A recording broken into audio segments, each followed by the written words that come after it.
we're talking blood sugar levels, right? And there is definitely an added advantage in knowing how you perform with steady peak blood sugar levels, and there is an added advantage in knowing how you perform at steady base level blood sugar levels. And then there is an advantage of knowing and how you function at mid-level but steady blood sugar levels. Once you do the exercises and the fasts, as described, right, then the next exercise to do is to put yourself into a blood sugar crash so you can experience what a blood sugar crash is. So the way you do that is that you, of course, you don't do it while you're driving a car. You don't do it, when you're in the middle of a business meeting or the most important deal of your life or with your kids. What you do is you wait for a moment or a day when no one's bothering you, and you have 45 minutes to an hour to experiment on yourself. And on an empty stomach, you eat as much sugar as you can. You just eat a double glazed donut and a double latte frappe macchiato with caramel sauce and whipping on top. And then you just sit and wait and see what happens. And you will feel your blood sugar. Of course, if you're diabetic, this is obviously only for people who have already tested themselves, you're stabilized, steady, you're healthy, right? I'm not saying that I'm not responsible, I accept no liability. But if you eat a big chocolate donut on an empty stomach, you will feel your blood sugar levels go up, reach a peak, and they will crash. And it's valuable to watch what happens when you go into a blood sugar spike. Because a blood sugar spike, a crash, an up and down, will affect you physiologically, emotionally, psychologically. And it's very important to experience that consciously. You're intentionally doing it, because you will learn a lot about yourself. One of the things that's been discovered is that all phobias are linked to blood sugar spikes, crashes, blood sugar crash, and a scary experience. So for example, there you were as a kid playing with a spider. You hadn't eaten in a while, you just ate a bunch of sugar. Your blood sugar is crashing, and somebody screams at you, or there's an accident, or something happens. And in that moment of blood sugar spike, or the spider bites you because you're playing with it and it bites you, at that moment, your senses will distort reality. And you will associate a fear of heights, or of elevators, or of, people wearing a certain perfume, whatever, it doesn't matter what it is. You'll associate it not to the blood sugar spike because you're unconscious of that, but you'll associate it to whatever is in front of you. You'll imprint that as the source of your fear. It's important to know how you imprint fears, because as children, and even as adults, who have not learned, have not mastered how to manage blood sugar levels, there will be moments in our lives when our blood sugar will be in a downward spike, and then something will happen. And it can trigger, let's just say it can trigger an unnecessary response, an unnecessary reaction, right? Which is fear-based, fight-based. Your fight or flight triggers will go. You will be highly suggestible to whatever is happening in your environment, and you may super amplify it, that you may have a phobia of anything or everything that's there. There are lots of people running around with phobias. And you can figure that mechanism out for yourself. So whatever fears you've had, what I invite you to do is to first steady blood sugar levels at peak performance and explore your deepest fears, your worst angers, your guilt, your shame, right? Like, in other words, level yourself out, relax, and now go into your deepest fears from peak level blood sugar levels.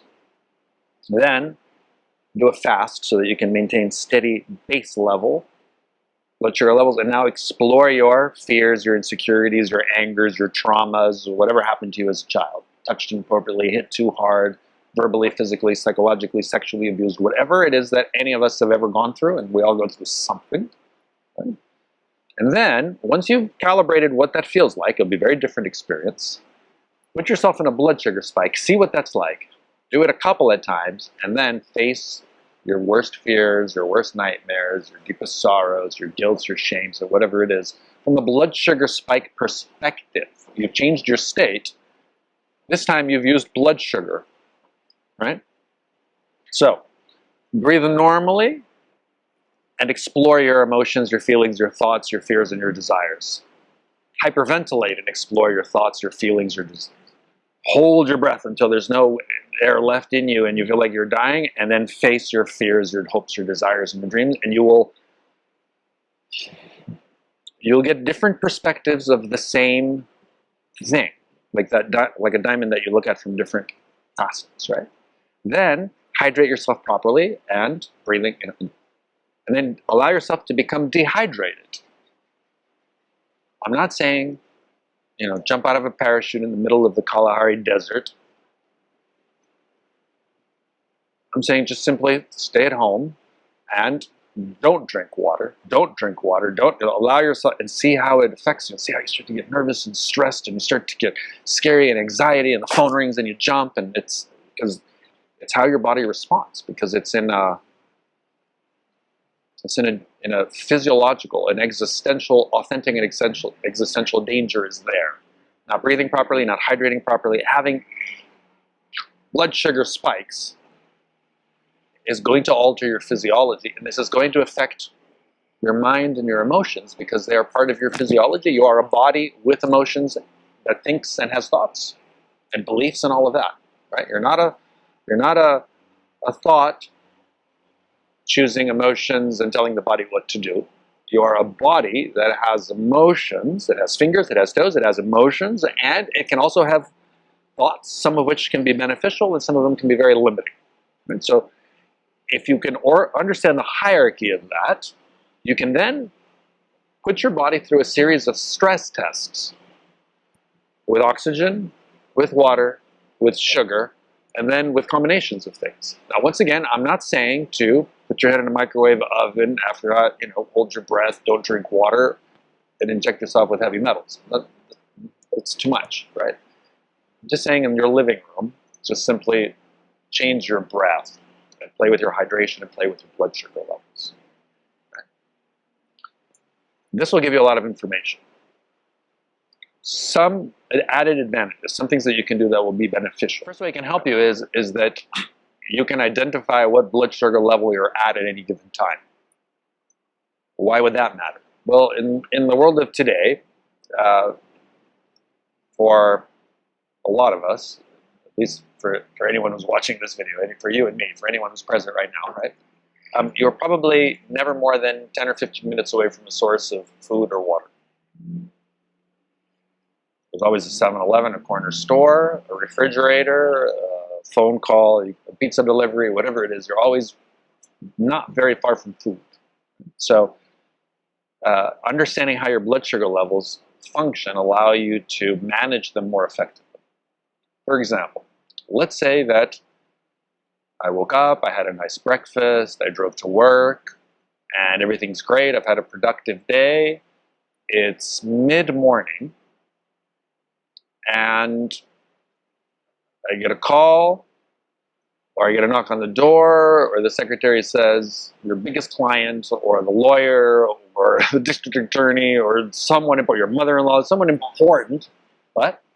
Tax. Your tax guy is at the door, is ready to meet you now. You've got to call now, right?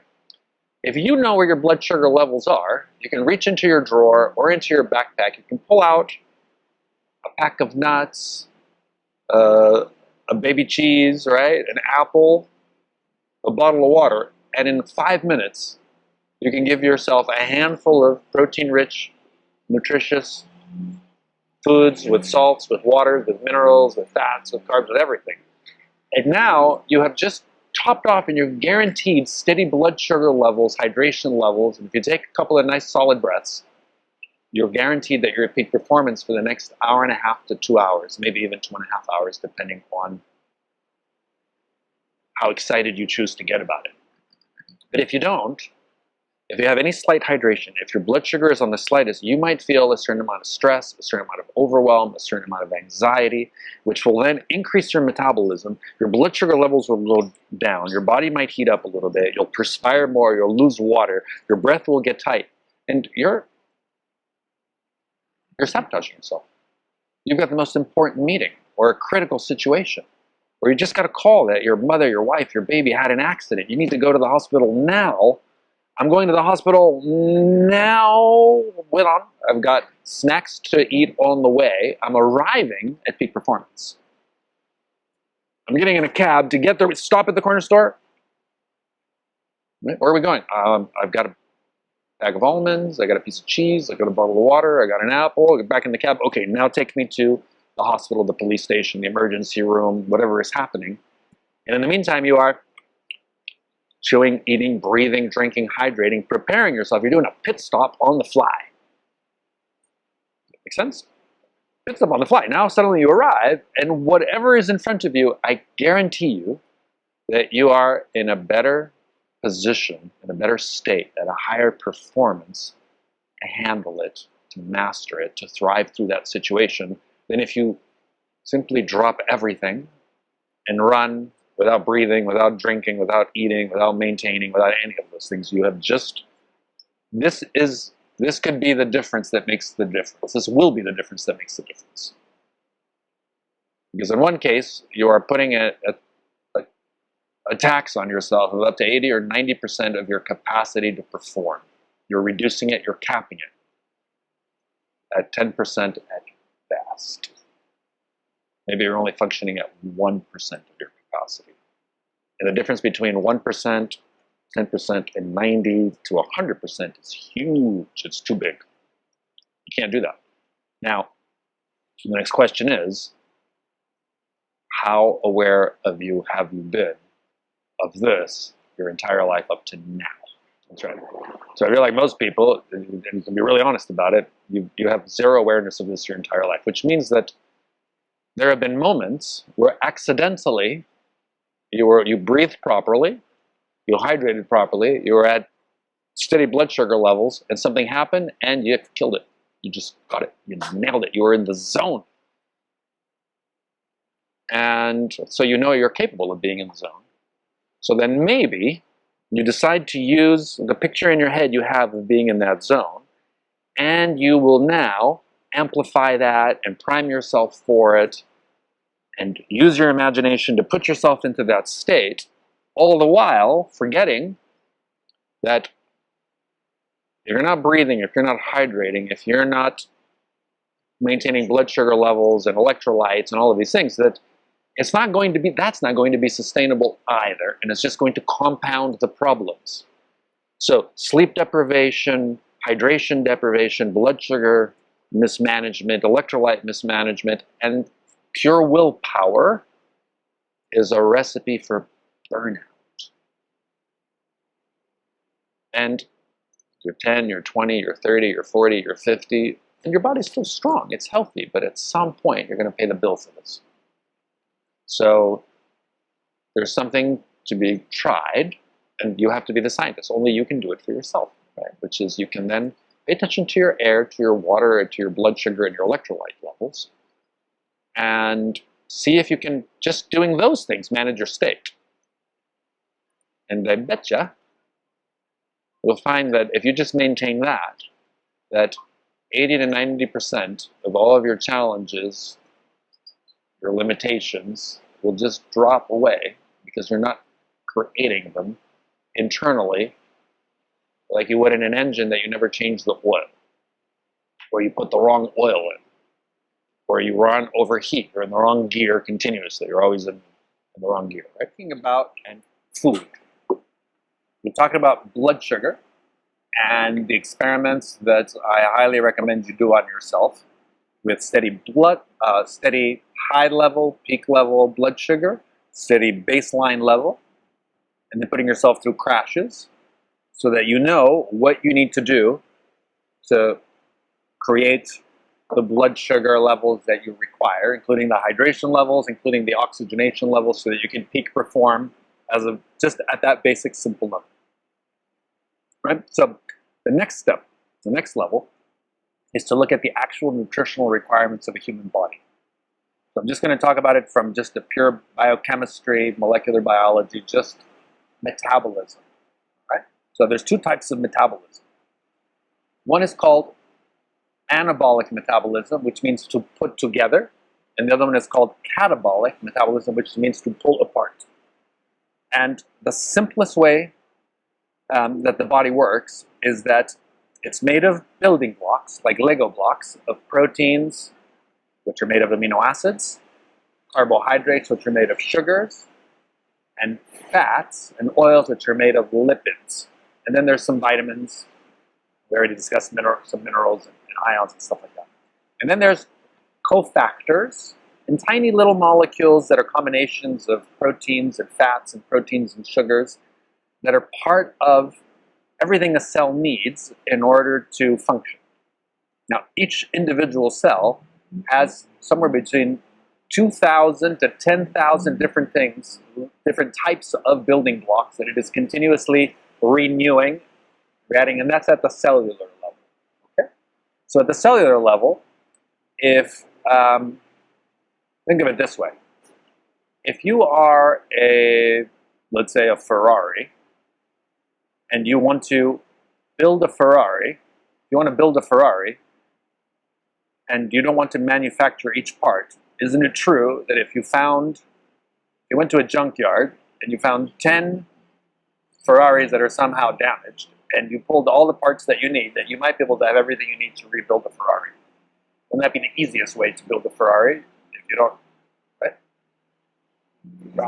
Right? So you would rebuild. So the first level of metabolism is that the human body will preferably break things down, eat foods that when you break down into the basic building blocks of life so that your body can just reuse those. So the first thing is reusing what's already there. That's the base level of metabolism, right? The second level of metabolism is to recycle, which means maybe you find a part from a different model car, but that fits. Like maybe you can use the rims of a Ford Mustang on the Ferrari, but you might have to re-drill a hole, right? Or the tailpipe, the exhaust pipe, right? There's going to be a slight modification. The seats might need to be, the fittings might need to be repositioned. You could reuse that, right? A steering wheel, stuff like that. And then there's going to be some parts that if you are not getting exactly the part that you need that fits, and you're not getting something that you can recycle, so you can't reuse and recycle, you're going to have to manufacture what the body needs. So all bodies, all life forms, all cells have the capacity to either manufacture what they need or manufacture part or most of what they need and recycle from other bits and pieces, other parts from other living things, or simply pull apart, reuse, and rebuild. And these are the three types of anabolic metabolism, of building up your metabolism. So, if you want your body to grow, let's say from childhood, from infancy, from conception, up to adult size, you want to make it as easy as possible for the body to get what it needs. So you want to give it all the proteins, all the fats, all the sugars, all the vitamins, all the cofactors, all the macromolecules, everything it needs in order to rebuild itself. So in a way, if you wanted to eat everything that you need as a human body in order to have everything a human body needs, the most ideal food would be another human. Because you are made up of all the parts that another human is made of. So except for the waste and energy of breaking down, because you need caloric intake energy, you would have to do that. Now, as horrible as cannibalism sounds, that's exactly what a fetus does when it plants itself into the womb. It's eating from the mother. It's eating the parts and the nutrients that are in the blood of the mother. Okay? And if the mother needs to supplement herself with everything that the child needs in order to grow as healthy as it can. And then when it's born, it's drinking milk, which is from the mother. It's eating from another human being until it gets to a point where it's got enough of its body developed, which at this point is practically all the organ systems. Everything is there. You're typically a fully formed child, except for things like teeth, little teeth. But the seeds for that are already there. Right? You're born with everything. As a matter of fact, even a young girl is born with an ovary, or born with ovaries with all the eggs they're going to have, all the egg cells they're going to have to procreate later. So you were born complete, and that was done because as a child, you latched onto your mother like a parasite and ate from her. And maybe she had strange cravings. That could have been you as a fetus, as an embryo, demanding, pulling in, sucking nutrients from her body, so then she has to supplement the nutrients. Okay, so that's the first thing to understand. So as an infant, you take everything you can from your mother, and then you start eating the foods that your parent, your mother, will supply you with.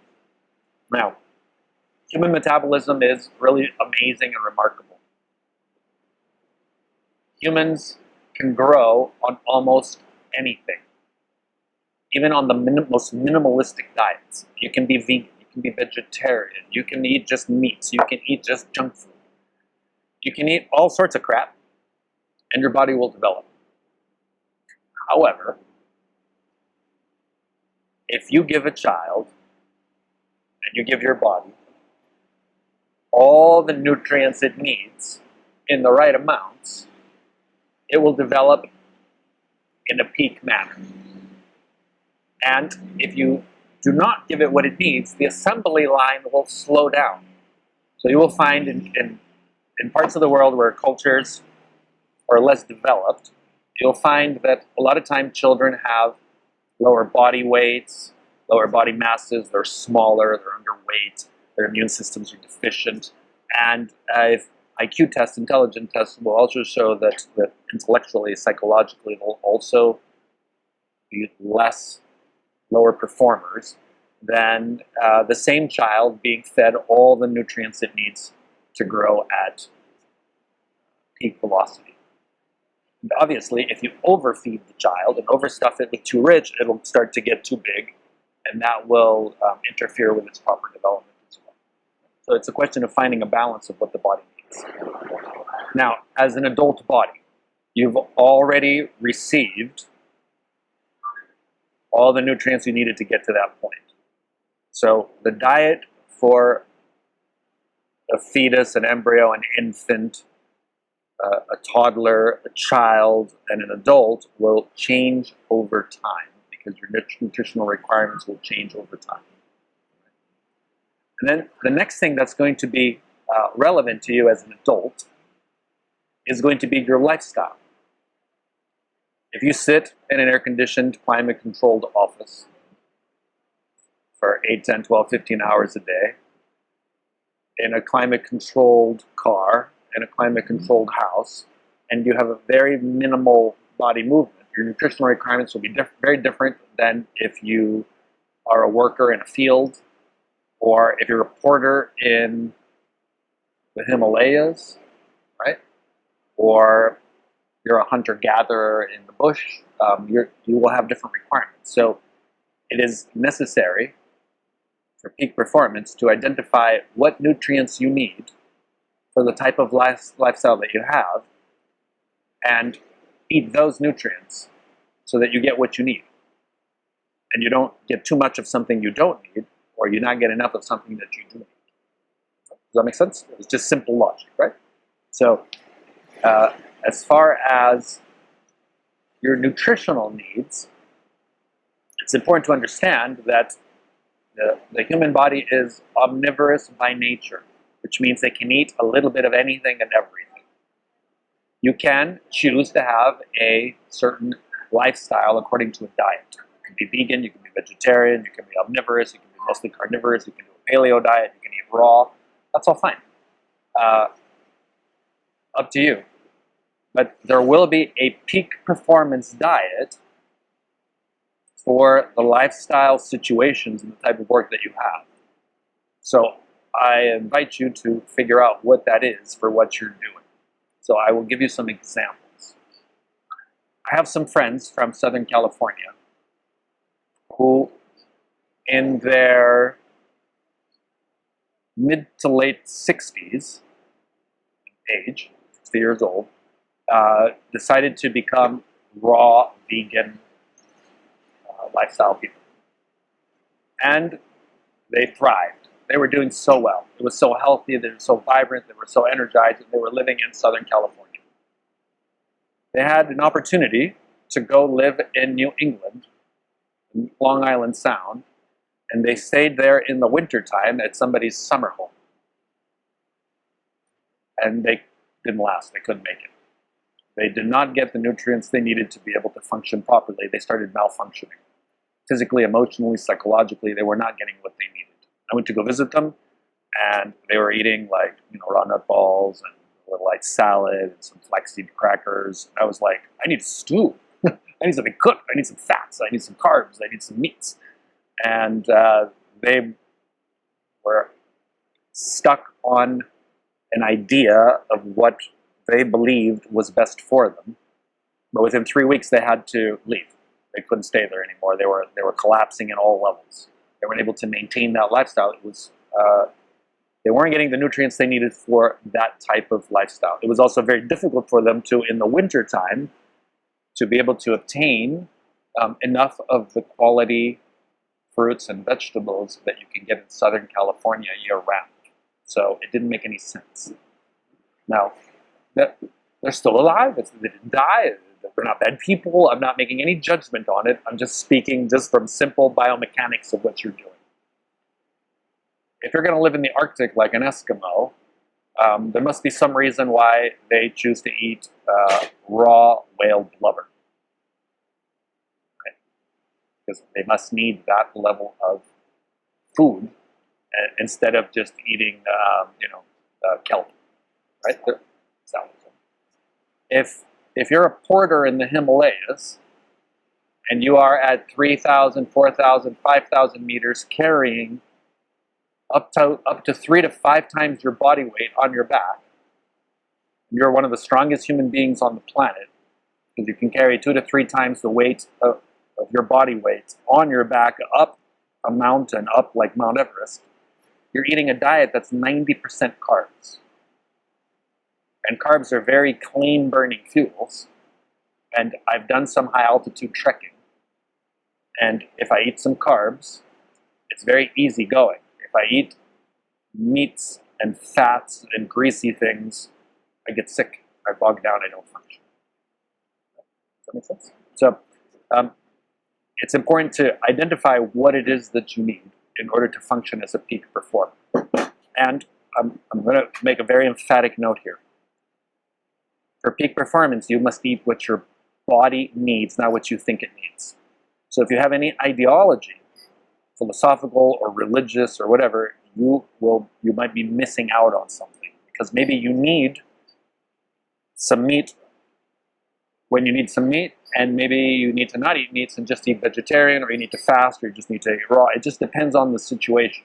Yeah? My own body, in 51 years of life, I've tried all the diets.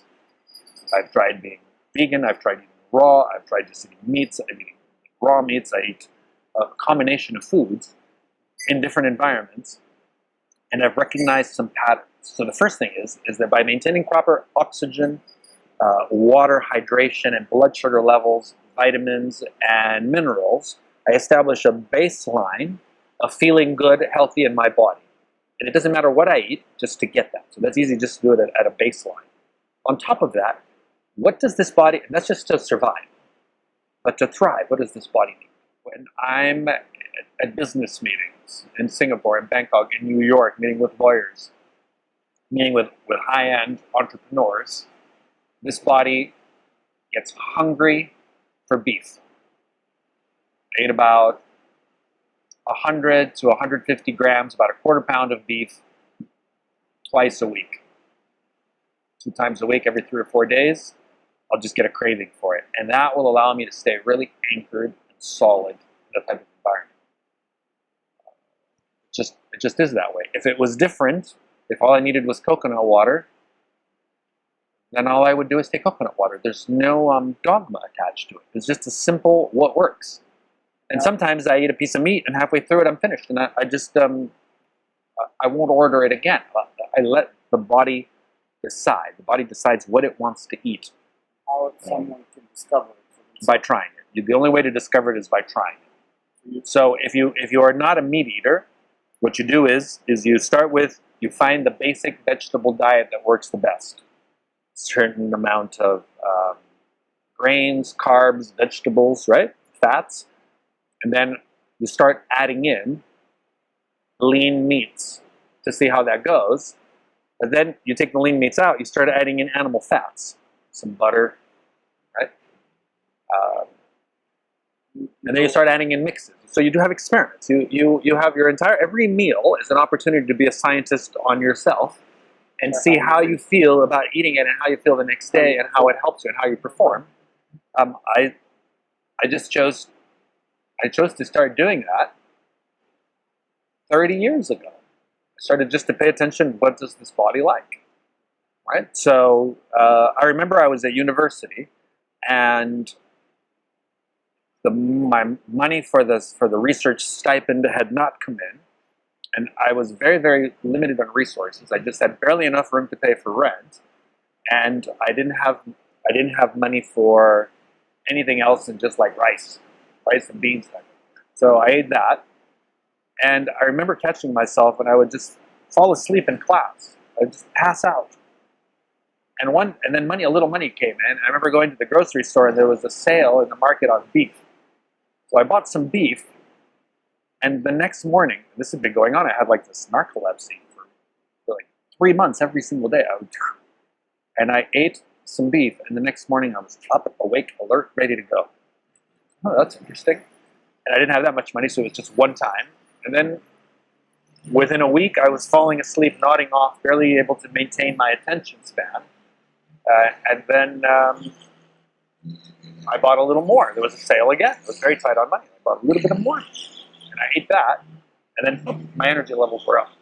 So I started practicing on how can I manage my diet for my needs. So whatever that is for you, is whatever that is for you. And that's changed. My nutritional requirements in my 20s has changed, in my 30s, in my 40s, and then my 50s. Remember when I hit my 30s, in one summer, I gained like 15 pounds of weight, which took me years to take off. Because my metabolism, my body shifted. Something changed in my body. When that changed, my nutritional requirements, and I had habits. I had eating habits that I had to first figure out that was the problem, and then unlearn it, and then change that out. So once again, I'm not for any dogmas, any ideals. It makes no difference to me what you want to eat or what you don't want to eat. The only thing I can say is, the only way to know what your body needs at any given moment is to experiment and to try it. That's it. And either it works for you or it doesn't. Right? And any ideas that you have about them, well, they're ideas. Right? Now there's a word for people who follow ideas instead of reality.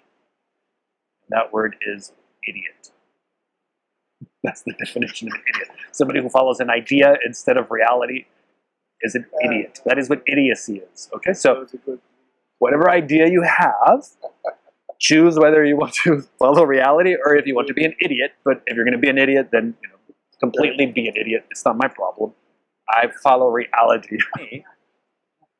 How to know what this body needs. So I keep it very simple. First thing I do is I manage my hydration, my air, and my blood sugar levels. So I make sure that I'm eating a handful of protein-rich foods, which can be simple, like some nuts. I happen to enjoy cheese. Some people are lactose intolerant, but I'm not. So I enjoy a little bit of cheese, some yogurt, and some fruits. And that has given me my basic metabolism gets what it needs. So I'll live, and I'll be fine. I can eat like that every day, and then that would be okay. Then what I'll do is I'll take a handful of food, small amount, just a handful, and I'll add that to my diet. Right? So it's a little bit of rice with a little bit of vegetables, a little bit of fruit, and a small piece of chicken, or a small piece of fish, or a little bit of shrimp, or a little bit of this, a little bit of that. And then I will eat it, chew it carefully, and of course, always fresh, natural, organic. Right? Does that make sense? Because since I don't need to eat it to survive, I don't need to compromise my body by eating a factory farmed animal that is going to be mostly lifeless, maybe full of poisons, chemicals, hormones. I'm not talking about that at all. I'm just saying, can you get base level nutrition for a base level existence? I'm talking about peak performance, extraordinary level existence. I'm not talking about base level, can you live? You're trying to get the peak performance, and you're eating non-organic, you're basically just poisoning yourself. Right. So then I'm not a peak performer anymore. Yeah, so the whole point of this is for peak performance. Okay, if you don't care, then go eat whatever frozen food, Mickey this, Mickey that, whatever you want. I don't really care. Just eat whatever. But for peak performance, find your baseline level fruits, grains, veggies, an egg. Like this body loves to eat 1 egg a day. It just loves 1 egg. It used to eat 2 eggs, and I remember a time in my teenage years where sometimes I would eat 3 or 4 eggs. Nampu sometimes eats 3, 4 eggs in 1 day. And then other days she doesn't eat any eggs. And I remember my body being the same way. Sometimes I would eat 5 eggs, and then for 3 days or a week I wouldn't eat eggs, and then suddenly I needed 2 eggs, and then I needed 4 eggs. And I just ate whatever felt yummy. So just experiment and allow the intelligence of what tastes and feels good in your mouth, in your stomach, in your body, and even in the loo, even in the bathroom. The entire process of going in and coming out needs to be pleasant. Right? So whatever it is that feels yummiest, I answer to that. And I find the highest quality foods, knowing that if I can't find, then I just don't eat. Also, because I've done fasts, I also know that if there's nothing of value, and there's no emergency or no great need, I don't have to eat. I can just enjoy a fast. So I selectively place the best foods that I can through my mouth. My eyes see it, my nose smells it, my hands touch it. It goes into my mouth, it gets tasted, it feels good, chewing it feels good. The whole swallowing, eating it, digesting it feels good. And I just follow that. And then I do the blood work and the tests and get the lab results and get everything, and I'm the healthiest person I know. And I have the test results to prove it. So I inspire you, as the owner of your body, to figure out what you need in order to have the yummiest existence possible, based on what you need in the moment. And that will change in different environments, different temperatures, different types of experiences your body will require. So if you are going to run a marathon, you might want to carbo load. If you're going to sit at your desk, I don't carbo load for a desk, but I might eat other types of foods. If I'm going to go on an emotional journey, then I'm going to eat an emotional food, right? If I want my brain to develop, I'm going to eat something with the brain, because that's the nutrients that it needs, the cofactors, right? And there's lots of misconceptions about protein and strength, and that vegetarians' diet is, you don't need to eat meats to have muscle mass. I don't eat meats for muscle mass. I eat meats for emotional, hormonal, and thought process. That's what I eat meats for, because they are emotional thinking foods. And being carnivorous and eating these meats allows me to, I just feel that way. And I give feeling a higher priority than thinking. It allows me to be present. So I eat that which allows my mind to be quiet and calm, my emotions to be still and deep, and my body to be relaxed and energized and to feel good. So eating the right meats, and I know I'm eating the right foods at the right time when my body needs something, and I'm slightly depleted in a fruit or a vegetable or a meat. When I eat it, I get little quivers of pleasure in my body. It's like little mini orgasms. I eat, and it gives me little orgasms Why would I listen to anybody else's ideas or philosophies about what they're supposed to eat, especially if they look like like if they're not as healthy or as vibrant or as successful or as alive as I am, why would I listen to their ideas about me? So I love good food. I love the way my body feels. It feels so yummy. So I just eat according to yummy. Yeah, yummy before, thinking about what I'm going to eat. That sounds yummy. Before, during, that's really yummy. And before, after. The next day you wake up feeling, wow, I just feel yummy. That's my recipe for eating. And that changes according to the situations, the environment. And, well, only you can determine what's yummy for you. So if you want to, then figure it out. If you don't want to, then don't figure it out. Up to you. Don't bother me about it. Right. So, yes. Well, here's the little side note on some vocabulary that I need to prepare. So the first is, yes, do you know what to call someone who follows ideas instead of reality? That's an idiot. Now, if you follow ideas instead of reality long enough, you're going to start missing, and you're not going to be able to keep up with reality, so you're always going to be tardy. Now, when I was a school teacher in South Central LA, I had students that were continuously tardy. So they were tardy one day, and they were tardy the second day, and they were tardy, they would come late, right? So I thought, what can I do to get these kids to just inspire them to be on time? So I would ask them in the whole class, I would say, if you do something once, right, then you're tardy. If you do it again and you repeat it, right, then you are retarding. So if you cannot keep up with reality, the definition for that is you are retarded. So if you're following ideas instead of reality, and you can't keep up with the reality, you are a retarded idiot. And if you're continuously a retarded idiot, so much is going to start to stack up on you. You're going to start to get overwhelmed. And if you get overwhelmed, the definition, the word for someone who is so overwhelmed that they can't keep up with what's going on is that they are becoming stupefied. So then you become a stupid, retarded idiot. And what happens to stupid, retarded idiots is that they need support. They need help. They need crutches. And there is a word for somebody who, like an old person who has a staff, who has a cane, a walking stick, and they lose their cane, they lose their balance. So they go, oh, a little bit to this way, and oh, they go a little bit to that way, and they are missing their staff. And the word for someone who is missing his staff and can't stay stable is imbecile.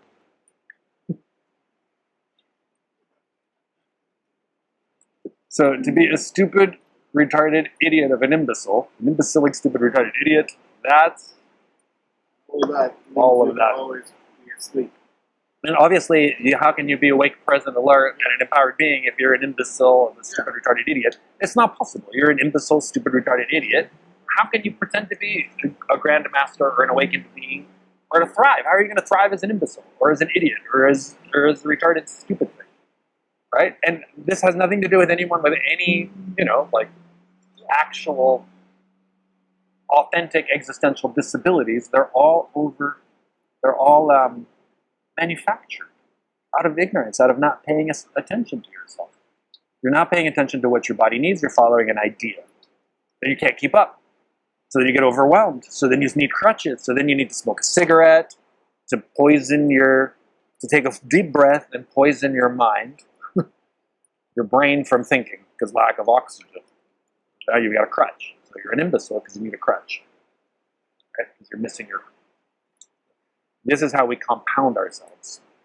And then, the day comes and you don't know how to breathe, you don't know how to sleep, you don't know how to eat, you don't know how to do anything without hurting yourself. And then you pretend to be a grandmaster at something. Blood sugar. Our blood sugar can be measured out and graphed out in a way to illustrate what the best way to achieve peak performance and what it looks like when we do things like high sugar intake spikes and crashes. So I'll start by explaining the graph. So the first thing I want you to look at is that we're going to measure blood sugar levels, low blood sugar levels to high blood sugar levels. And we're going to color code it such that if your blood sugar level is too low, you're going to be in danger. And if your blood sugar level is too high, you're going to also be in danger. So these are the danger levels in red. Then we're going to have caution zones in orange. Green is going to be our good, as can be seen here on the graph. And our peak performance, we're going to have it as this little narrow band in blue right here. Then this graph also contains time, because when you consume sugar, consume food, the sugar levels will go up as you intake the food and digest it, and then as you metabolize it and use it up, the blood sugar levels go down over time. Right? So in this case, we start off at time 0, which is when you wake up. And the reason our first meal is called the breakfast is because we're breaking the fast. We typically have dinner at some point in the evening, and then we, depending on how late we have our dinner and how early we wake up, we have 6, 8, 10, 12 hours of what is a fast for the body. In other words, it's not getting any sugar. So we start off at 0, and we're here at baseline. Now, the ideal way to establish and create a peak performance blood sugar level is that you will eat a protein-rich meal. Now, a small protein-rich meal intake for breakfast will give you a smooth curve going up into peak performance. It'll last about an hour and a half, and then it'll slowly start to taper off like this. A medium size, starting at 0, and baseline blood sugar levels, baseline fasting blood sugar levels, will go up to peak performance, and because you've eaten a medium-sized meal, it'll extend longer.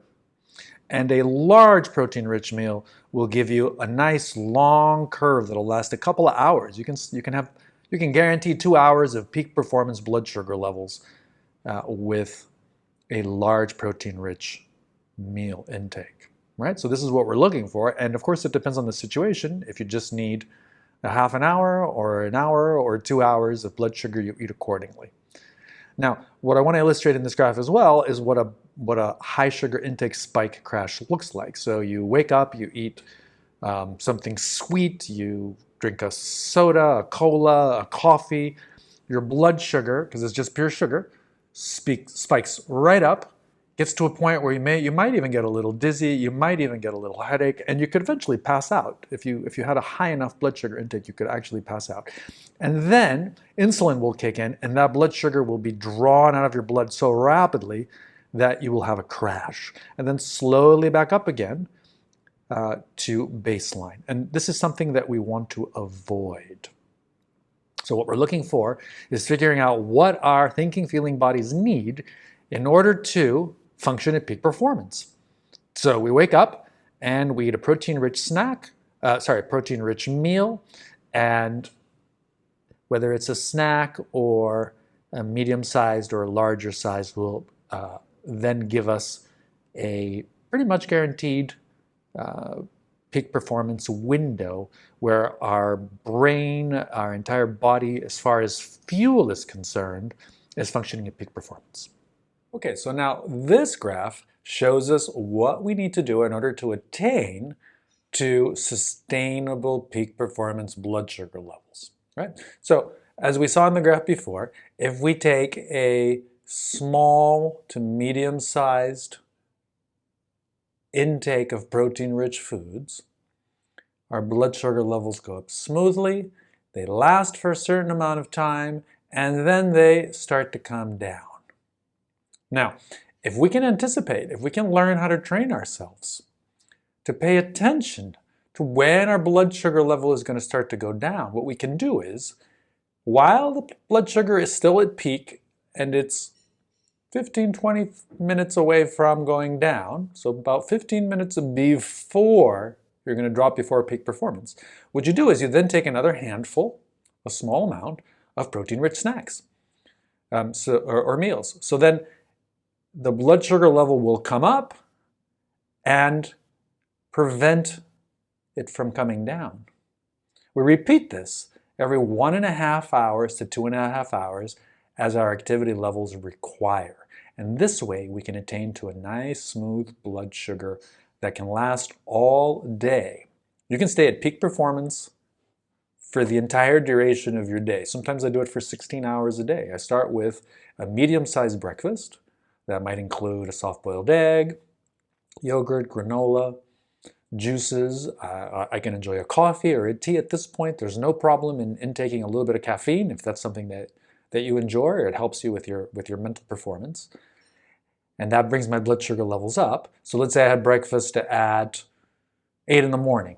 Well, a couple hours later, an hour and a half later, I know that if I want to keep going, I'm going to take a small amount. So then I can eat a handful of nuts, almonds, a piece of cheese, an apple, a little bit of meat, protein, a chicken satay if you're in a place like I am in Thailand, a little bit of ham, anything that you like that's rich in proteins, vegetarian, non-vegetarian, meat, up to you. It doesn't really make a difference. All that matters is that we're providing the body what it needs in order to be able to maintain steady blood sugar levels.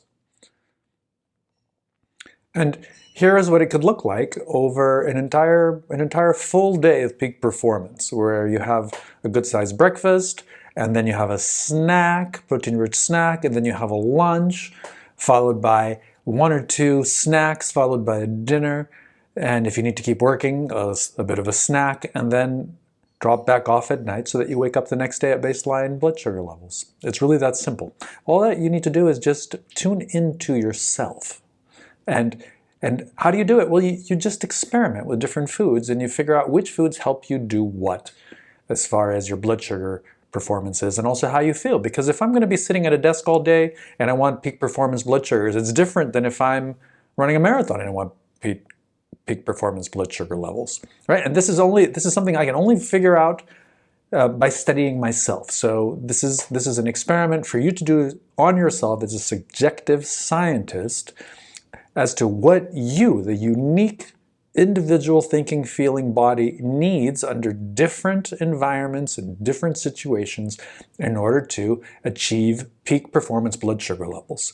And the thing about peak performance blood sugar levels is that they guarantee that my entire thinking process and my body is going to be, that part's going to be working. Just like I want to guarantee that the fuel quality and the fuel pump in a vessel, like for example, the airplane that I'm in, that needs to have the peak performance fuel consumption. Otherwise, I'm in danger. So this is the approach that I take, and you can do this by studying yourself and figuring out how to do it. All right, so now I'd like to give you an example of a typical blood sugar curve for most people, where we start off at baseline, as everyone else. We have a breakfast which may have some protein in it, but it's mostly sugary, and our blood sugar drops. And within a couple hours, we're feeling tired. So we go and we get ourselves a coffee with cream and sugar, or a soda, a carbonated soda with sugar and caffeine in it, or we eat a bunch of sugary snacks, and we have a blood sugar spike, which then knocks us out. And then we sort of recover from that, and then we go for a lunch, but the lunch, once again, we're not paying attention to our protein intake. We're not paying attention to what's happening to our blood sugar with the quality of the foods that we're eating, so then it spikes, and this is how we can continue our day. And well, your performance is going to be hindered. You're going to have moments of anxiety, stress, overwhelm, memory loss, confusion, forgetfulness of what you're doing, where you're at, need to get up and go to the water cooler, or somebody will go out and smoke a cigarette or do something because we're not fueling ourselves properly. So how is our performance going to match what we need in order to thrive? So once again, it's important for you to pay attention and experiment. Try eating the way that I'm inviting you to eat to see how it does, and then eat the way that you normally eat and feel the difference, because ultimately it's about what you feel. Because you're the one you're the vehicle. The body is the vehicle. It's the vessel that needs to perform in the world, and the outcome of the quality of your performance is going to have something to do with the quality of how you treat and, in this case, fuel your vehicle for performance. Okay, now this is a blood sugar graph of a full day of blood sugar spikes, and it's self-explanatory. And we, as kids, we do this. We just eat a bunch of sugar, and then we run around like crazy, and then we pass out. Then we get up, we eat a bunch of sugar, run around like crazy, and pass out. And if you do this once or twice every once in a while, it's not that big of a deal. But if you have a lifetime habit of this, this is a direct invitation. It's the perfect recipe for problems like diabetes and high blood pressure and kidney problems, and having a really low quality life, because how are you going to perform? How are you going to make it? So this is something for you to experiment with. And more than anything, just really pay attention to what you're doing to your body, what you're putting into it, because it does have a direct effect. And people who study this discover that 80–90% of all of their fears, problems, insecurities, anxieties, stress, overwhelm can be cleared by simply establishing nice, smooth peak performance blood sugar levels so that you can have a nice peak performance day.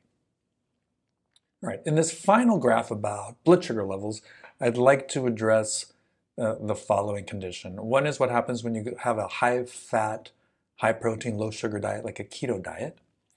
What you do when you're fasting, what happens when you're fasting, and some people do prolonged fasts.